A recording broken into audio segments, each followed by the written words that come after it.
प्रसाद मौर्य सोनभद्र उत्तर प्रदेश से। आज मैं मिर्जापुर जिले के ददरा गांव में हूं। मैं अपने गुरुजी माननीय राधेश्याम सिंह के प्लाट पर हूं।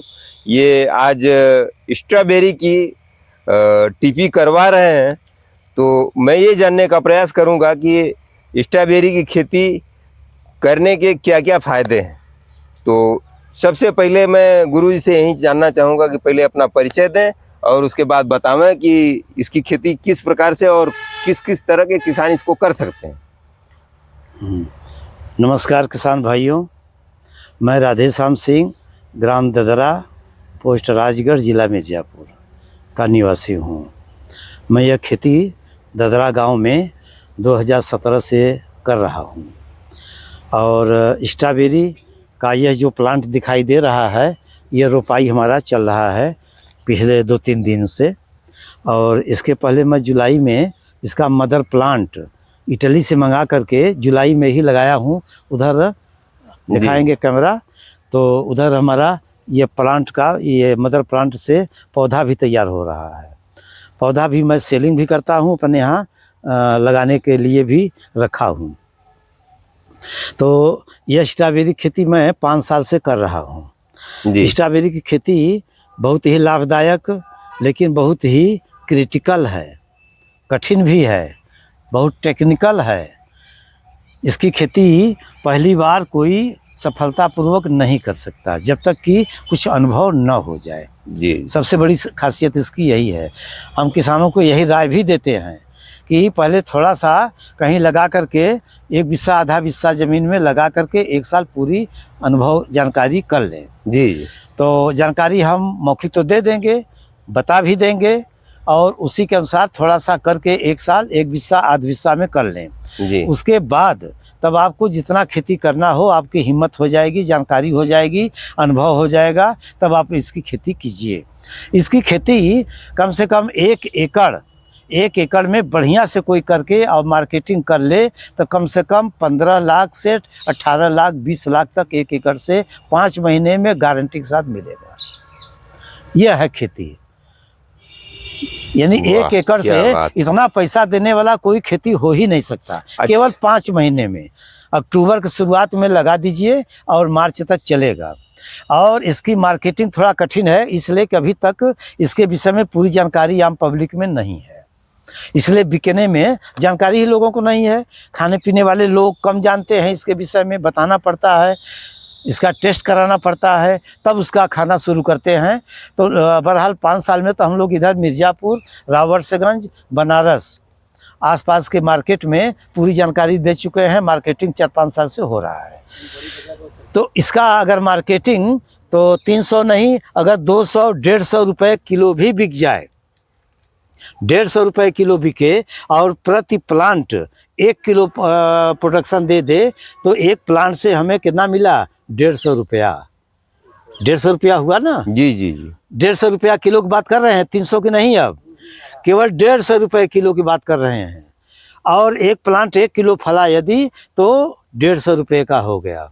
और 1 एकड़ में 1-1 फीट की दूरी पर लगा है, देखिए 2 रो में 2 पंक्ति में यह लगाया गया है, 1 बेड पर। तो यह 1 एकड़ में लगभग 20,000 पौधा यह लगता है। लगभग 20,000 पौधा 1 एकड़ में लगता है।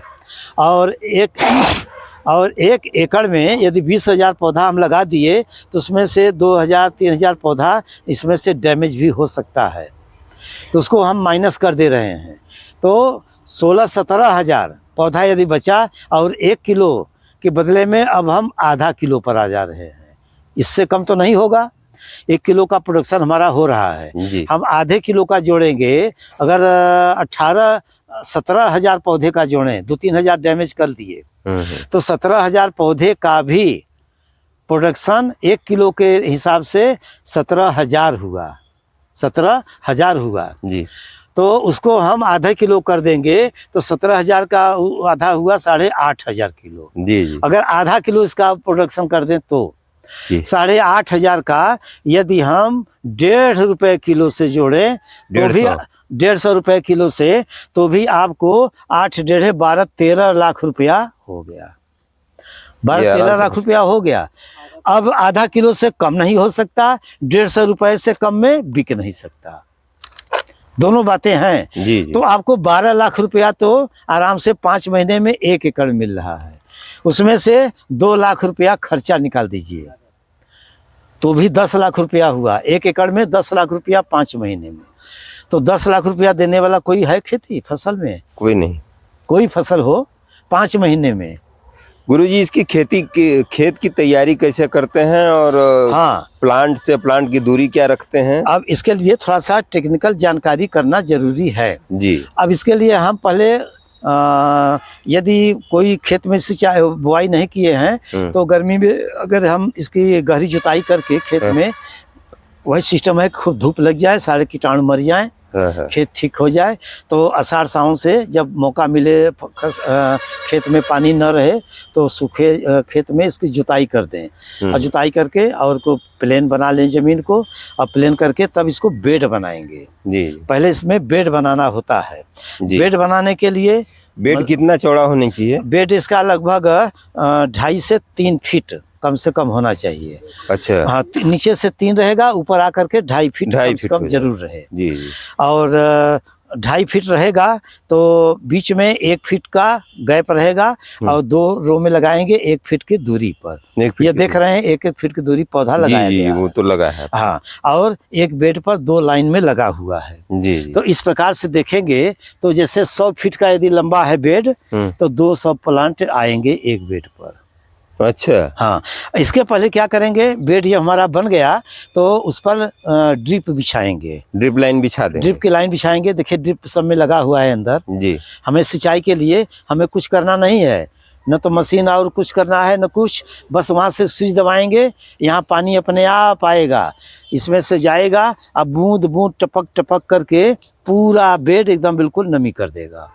तो गुरुजी, न्यूट्रिशन मैनेजमेंट भी आप उसी ड्रिप्स के माध्यम से ही करते हैं? इसके लिए जो आवश्यक न्यूट्रिएंट्स हैं, जैसे अब मेन तो खाद में डीएपी यूरिया पोटाश तो हर कोई जानता है। हाँ। डीएपी यूरिया पोटाश तो मोटा मोटा ये उर्वरक है, हर कोई जानता है।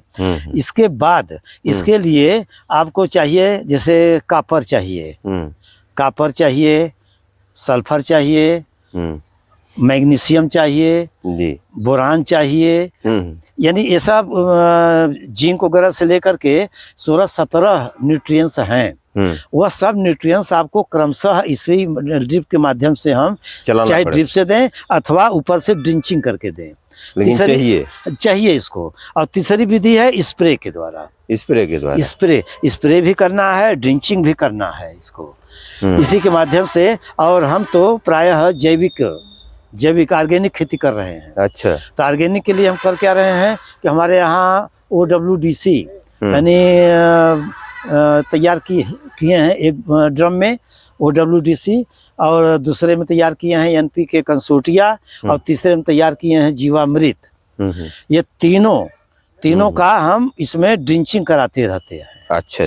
तो ड्रिंचिंग कराने से होता है कि मिट्टी बदल जाती है, और जो जीवामृत है, जीवामृत के द्वारा इसमें सारे न्यूट्रिएंट्स मिल जाते हैं, सारे न्यूट्रिएंट्स भरे पड़े हैं उसमें। जो जीवामृत है, जीवामृत का जब हम प्रयोग करेंगे तो उसमें आपको जितने भी तत्व हैं, यानी फास्फोरस हुआ, नाइट्रोजन हुआ, चाहे पोटेशियम हुआ, सल्फर हुआ, जिंक हुआ, मैग्नीज, बोरान, कैल्शियम, सब कुछ, यानी जितने भी हैं सब के सब तत्व उस जीवामृत में भरे पड़े हैं। ठीक। और वह सब तत्व हमें पौधों को मिल जाता है।